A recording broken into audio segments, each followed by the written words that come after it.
श्री गणेशाय नमः।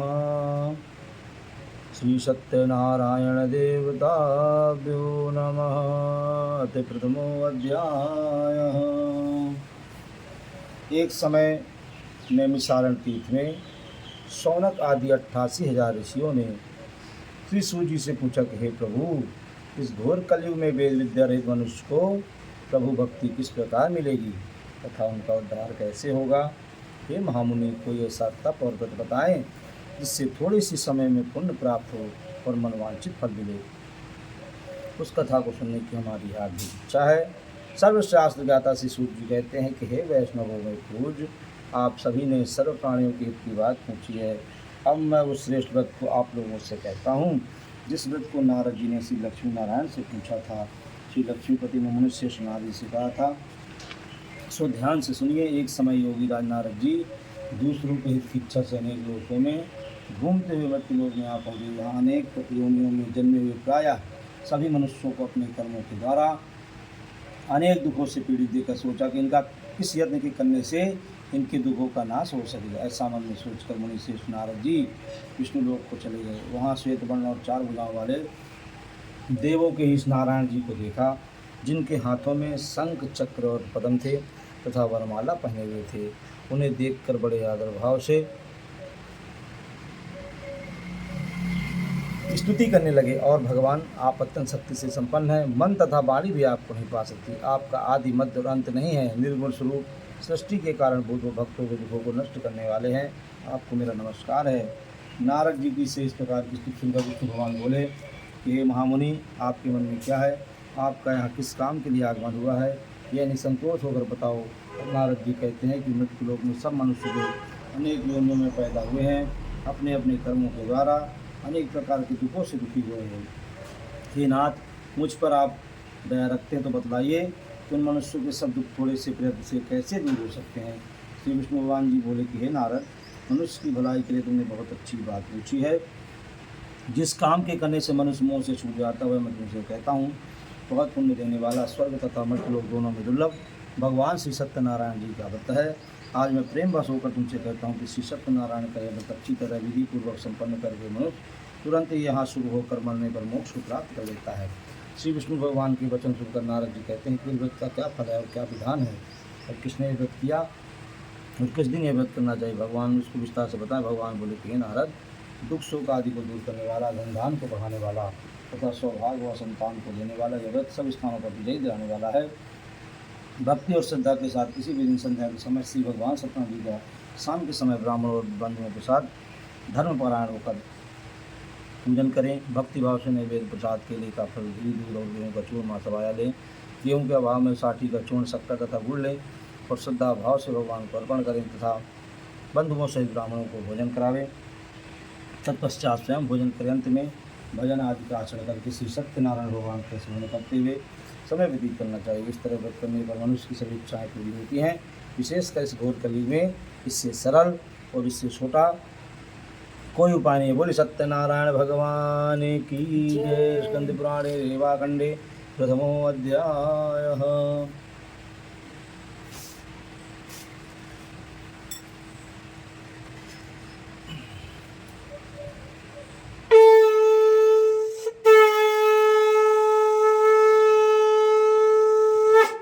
श्रीमन्नारायण नारायण नारायण, लक्ष्मी नारायण नारायण नारायण, सत्यनारायण नारायण नारायण, भजमन नारायण नारायण नारायण, गोविंद नारायण नारायण नारायण, माधव नारायण नारायण नारायण, भजमन नारायण नारायण नारायण।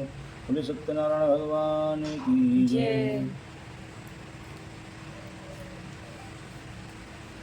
सूत जी कहते हैं ऋषियों, अब मैं तुम्हें इस व्यक्ति जिसने किया था उसका इतिहास कहता हूँ, ध्यान से श्रवण करो। सुंदर काशीपुरी नगरी में एक बहुत गरीब ब्राह्मण रहता था। वो भूख और प्यास से विचित होकर पृथ्वी पर घूमता था।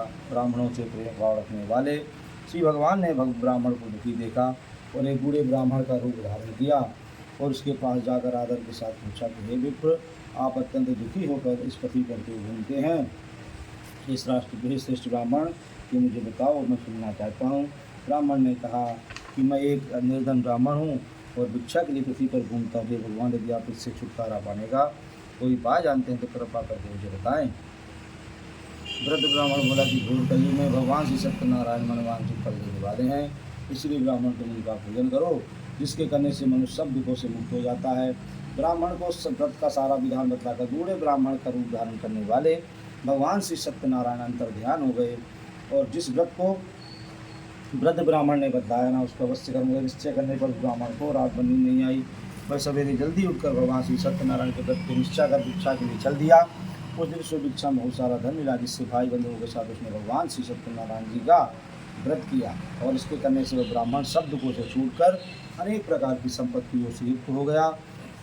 उस समय से वह ब्राह्मण हर मार्ग पर करना आरंभ कर दिया। इस तरह श्री सत्यनारायण भगवान के व्रत को जो शास्त्र विधि के अनुसार श्रद्धापूर्वक करता है, वह सब पापों से छूटकर मोक्ष को प्राप्त करता है। आगे जो मनुष्य पृथ्वी पर श्री सत्यनारायण भगवान का व्रत करेंगे, वे सब दुखों से छूट जाएंगे। इस तरह नारद जी से श्री नारायण का कहा हुआ यह मैंने तुमसे कहा है।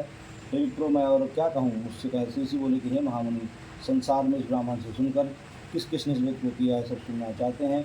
इसके लिए हमारे मन में बड़ी श्रद्धा है। सूर्य जी कहते हैं कि हे महामुनि, जिसने भी व्रत को किया है तो बड़े ध्यान से सुने। एक समय एक ब्राह्मण धन और ऐसा संसार बंधु वहाँ के साथ व्रत करने का तैयार हुआ। उसी समय एक लकड़ी बेचने वाला बूढ़ा आदमी वहाँ पर आया और लकड़ियों को बाहर रखकर ब्राह्मण के मकान में गया और प्यास से दुखी लकड़हारा उसको व्रत करते देखकर ब्राह्मण को नमस्कार कर करने लगे कि आप ये क्या कर रहे हैं और इसके करने से क्या फल मिलता है, कृपा करके मुझे भी बताइए। ब्राह्मण ने कहा कि सब मनोकामनाओं को पूरा करने वाला यह श्री सत्यनारायण भगवान का व्रत है। इनकी कृपा से मेरे घर में धन आदि की वृद्धि हुई है। ब्राह्मण ने इस व्रत के बारे में जानकर लकड़हारा और प्रसन्न हुआ। चरणों में लेकर प्रसाद खाने के बाद अपने घर को चला गया। लकड़हारे ने अपने मन में इस प्रकार का संकल्प किया कि आज शाम में लकड़ी बेचने से जो धन मिलेगा उसी से भगवान श्री सत्यनारायण देव का उत्तम व्रत पूजन करूँगा। ये मन में विचार कर बूढ़ा आदमी लकड़ियाँ अपने सिर पर रखकर जिस नगर में धनवान लोग रहते थे वैसे नगर में चला गया। उस रोज़ वहाँ पर उसे लकड़ियों का दाम पहले दिनों से 4 गुना मिला। तब वह बूढ़ा लकड़हारा दाम लेकर प्रसन्न होकर पके केले की फली, शक्कर, घी, दूध, गेहूँ और चूर्ण इत्यादि श्री सत्यनारायण भगवान की व्रत की कुछ सामग्री को लेकर अपने घर चला गया। फिर उसने अपने भाई बंधुओं को बुलाकर विधि विधान के साथ भगवान श्री सत्यनारायण जी का पूजन और व्रत किया। इसके व्रत के प्रभाव से बूढ़ा लकड़हारा धन पुत्र आदि से युक्त हुआ और संसार के समस्त सुख भोग कर वैकुंठ धाम को चला गया। श्री सत्यनारायण भगवान की जय। श्री स्कंद पुराणे रेवा खंडे द्वितीयो अध्याय। श्रीमन्नारायण नारायण नारायण लक्ष्मी नारायण नारायण नारायण सत्यनारायण नारायण नारायण भजमन्नारायण नारायण नारायण श्री हरि नारायण नारायण नारायण माधव नारायण नारायण नारायण गोविंद नारायण नारायण नारायण सत्यनारायण नारायण नारायण। श्री सत्यनारायण भगवान की जय। तृतीयो अध्याय। सूर्य जी कहते हैं कि हे मुनियों सुनो, अब मैं एक आगे की कथा कहता हूँ। बहुत समय पहले की बात है। उल्कामुख नाम का एक बड़ा बुद्धिमान राजा था। वह सत्यवक्ता और जितेंद्री था। प्रतिदिन देव स्थानों पर जाता तथा गरीबों को धन देकर उनके कष्ट दूर करता था। उसकी पत्नी कमल के समान मुख वाली और सती साध्वी थी भद्रशिला नदी के तट पर। उन दोनों ने भी भगवान श्री सत्यनारायण का व्रत किया। उस समय वहाँ एक साधु नौकैस आया। उसके पास व्यापार के विषय था। वह नाव को किनारे पर ठहराकर राजा के पास आ गया। राजा को व्रत करते देखकर विनय के साथ घूमने के लिए राजन भक्ति चित्त से आप ये क्या कर रहे हैं, मेरी सुनने की इच्छा है, सो आप हमें बताइए।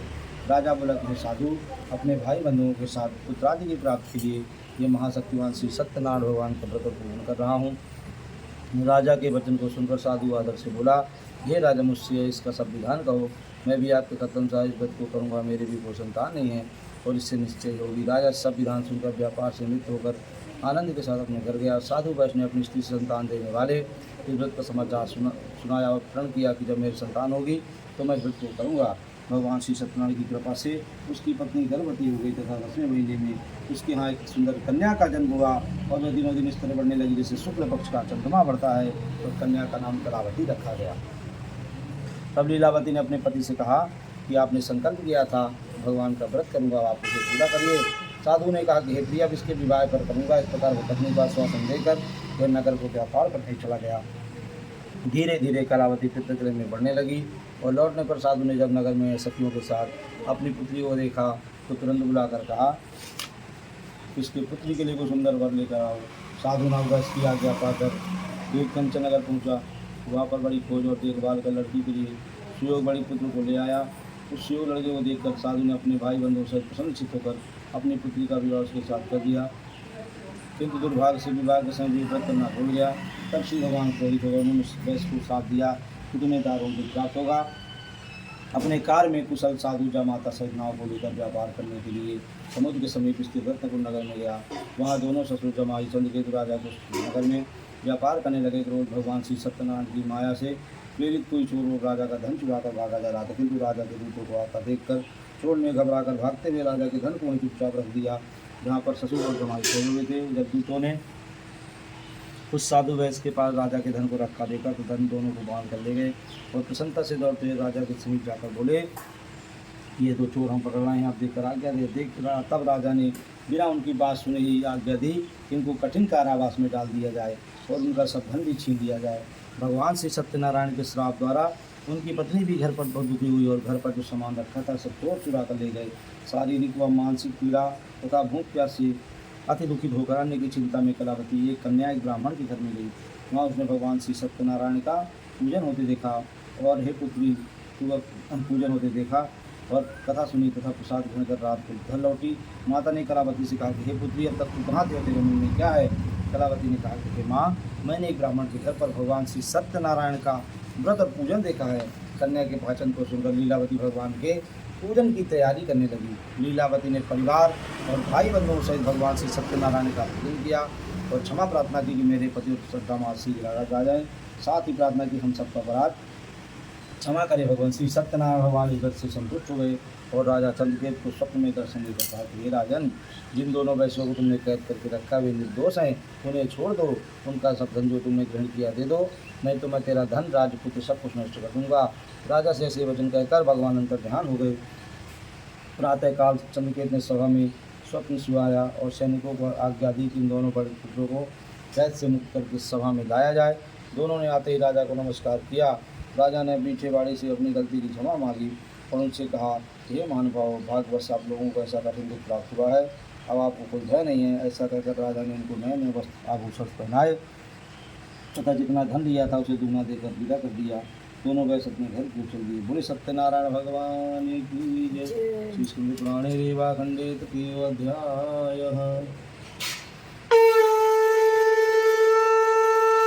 श्रीमन्नारायण नारायण नारायण लक्ष्मी नारायण नारायण नारायण सत्यनारायण नारायण नारायण भजमन नारायण नारायण नारायण माधव नारायण नारायण नारायण गोविंद नारायण नारायण नारायण सत्यनारायण नारायण नारायण।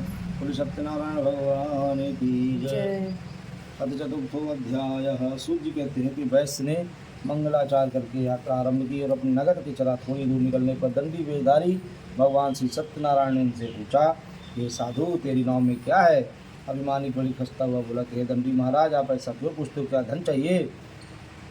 मेरी नाव में तो बेल और पत्ते भरे हैं। वैश्य का ऐसा कठोर वचन सुनकर भगवान ने कहा कि तुम्हारा वचन सत्य हो जाए। दंडी ऐसा कहकर वहाँ से चले गए। कुछ दूर समुद्र के किनारे जाकर बैठ गए। दंडी के जाने के बाद वैश्य ने नित्य क्रिया के बाद नाव को ऊँची उठी देखकर अचंभा किया तथा नाव में बेल पत्ते देकर उसे मूर्छा आ गई और जमीन पर गिरा। तब मूर्छा खुलने पर अत्यंत शोक करने लगा। तब उसके दामाद ने कहा कि आप शोक मत करिए, ये दंडी महाराज का श्राप है और अतः उनकी शरण में चलिए, तभी हमारी मनोकामना पूरी होगी। दामाद के वचन को सुनकर वह दंडी महाराज के पास पहुंचा और अत्यंत भक्तिभाव से नमस्कार करके बोला कि मैंने जो आपसे असत्य वचन कहे थे उसके लिए मुझे क्षमा कर दीजिए। ऐसा कहकर वह महान से होकर रोने लगा। तब दंडी भगवान बोले, ये बड़ी पुत्र, मेरी आज्ञा से तू बार बार डूब हो रहा है, तू मेरी पूजा से विमुख हुआ है। साधु बोला कि हे भगवान, आपकी माया से मोहित ब्रह्मादि भी आपके रूप को नहीं जानते, मैं अज्ञानी कैसे जान सकता हूँ। आप प्रसन्न हो जाइए, मैं सामर्थ्य के अनुसार आपका पूजन करूँगा, मेरी रक्षा कीजिए और पहले के समान नौका में धन भर दीजिए। उसके भक्ति वचनों को सुनकर श्री सत्यनारायण भगवान प्रसन्न हुए और इच्छा अनुसार वर देकर अंतर ध्यान हो गए। तब उन्होंने नाव पर आकर देखा कि नाव धन से परिपूर्ण है।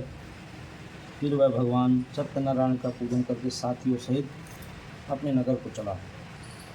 जब वह अपने नगर के निकट पहुंचे तब उसने एक दूत को अपने घर भेजा। दूत ने साधु नामक वैश्य के घर जाकर बताया कि और आपके पति और आपके दामाद सहित इस नगर के समीप आ गए हैं। ऐसा वचन सुनकर साधु की स्त्री ने बड़े हर्ष के साथ सत्यदेव भगवान का पूजन कर पुत्री से कहा कि मैं अपने पति के दर्शन के लिए जाती हूँ, तू कार्य पूर्ण करके शीघ्र आ जाना। परंतु माता के ऐसे वचन को सुनकर कलावती प्रसाद छोड़कर पति के दर्शन के लिए चली गई।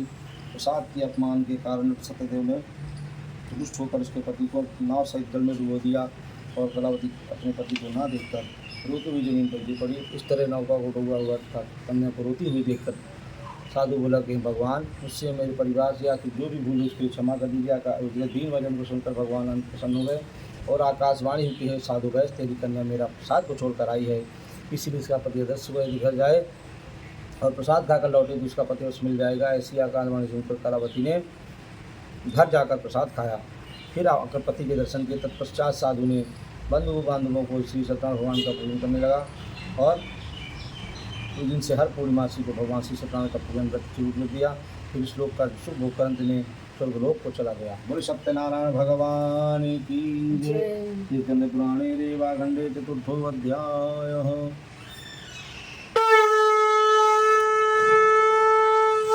श्रीमन्नारायण नारायण नारायण लक्ष्मी नारायण नारायण नारायण सत्यनारायण नारायण नारायण भजमन नारायण नारायण नारायण गोविंद नारायण नारायण नारायण माधव नारायण नारायण नारायण श्रीमन्नारायण नारायण नारायण।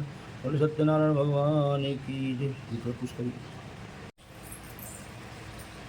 सूत जी कहते हैं कि ऋषियों, मैं एक और कथा कहता हूँ। प्रजापालन में लीन तुंगध्वज नामक एक राजा था। उसने भी भगवान का प्रसाद त्याग कर बहुत दुख पाया। एक समय राजा वन में वन पशुओं को मारकर बड़ के पेड़ के नीचे आया। वहाँ उसने ग्वालों को भक्ति भाव से बांधवों सहित भगवान श्री सत्यनारायण की पूजन करते देखा। वन पशुओं को मारकर बड़ के पेड़ के नीचे आया। वहाँ उसने ग्वालों को भक्ति भाव से बांधवों सहित श्री सत्यनारायण भगवान जी का पूजन करते देखा। परंतु राजा देखकर भी घमंड के कारण ना तो वहाँ गया ना ही भगवान को प्रणाम किया। जब ग्वालों ने भगवान का प्रसाद उसके सामने रखा तो वह प्रसाद को त्याग कर अपनी सुंदर नगरी की ओर चला गया। वहाँ उसने अपना सब कुछ नष्ट हुआ पाया। तो वह जान गया कि भगवान सत्यदेव ने ही दिया है। तब वह विश्वास कर उसी स्थान पर वापस आया, ग्वालों के समीप गया और विधिपूर्वक पूजन करके प्रसाद खाया।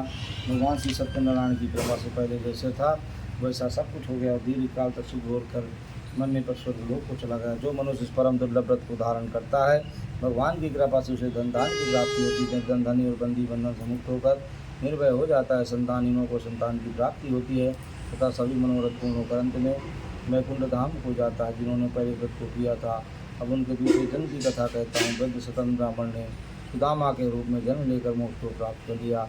उल्कामुख नाम के राजा दशरथ वैकुंठ धाम को प्राप्त हुए। साधु नाम का वैश्य ने धर्मात्मा सत्यप्रतिक राजा मौलध्वज बनकर अपने पुत्र को आर्य से चीर कर मोक्ष को प्राप्त कर लिया। महाराज तुंगध्वज ने स्वयं मनु होकर भगवान में भक्ति होकर कर्म करके मोक्ष को प्राप्त किया। लकड़हारा भील अपने अगले जन्म में गुरु नामक साधु हुआ, जिसने भगवान श्री राम के शरणों की सेवा करके मोक्ष को प्राप्त कर लिया। बोले सत्यनारायण भगवान की जय। श्री स्कंद पुराणे रेवाखंडे पंचमो अध्यायः।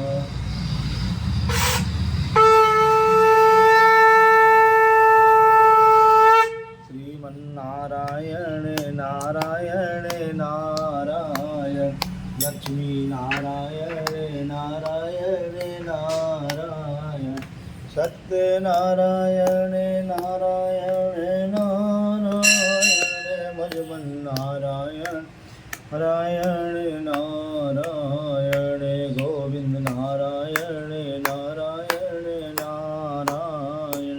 श्री सत्यनारायण भगवान की जय। ओम जय लक्ष्मी रमणा स्वामी जय लक्ष्मी रमणा सत्यनारायण स्वामी सत्यनारायण स्वामी गणपातक हरिणा। ओम जय लक्ष्मी रमणा रत्न जड़ित सिंहासन अद्भुत छविनारे स्वामी अद्भुत छविनारे। नारद करत निरांजन नारद करत निरांजन घंटा बनिवासी। ओम जय लक्ष्मी रमणा प्रकट भये कलि कारण तुझको दर्श दियो स्वामी तुझको दर्श दियो। बूढ़ो ब्राह्मण बन कर बूढ़ो ब्राह्मण बन कर कंचन महल थियो। ओम जय लक्ष्मी रमणा दुर्बल भील कठारो जिन पर कृपा करी स्वामी जिन पर कृपा करी। चंद्रचूर्ण एक राजा चंद्रचूर्ण एक राजा इनकी विपत हरि। ओम जय लक्ष्मी रमणा वैश्य मनोरथ पायो श्रद्धा तज दीनो स्वामी श्रद्धा तज दीनो।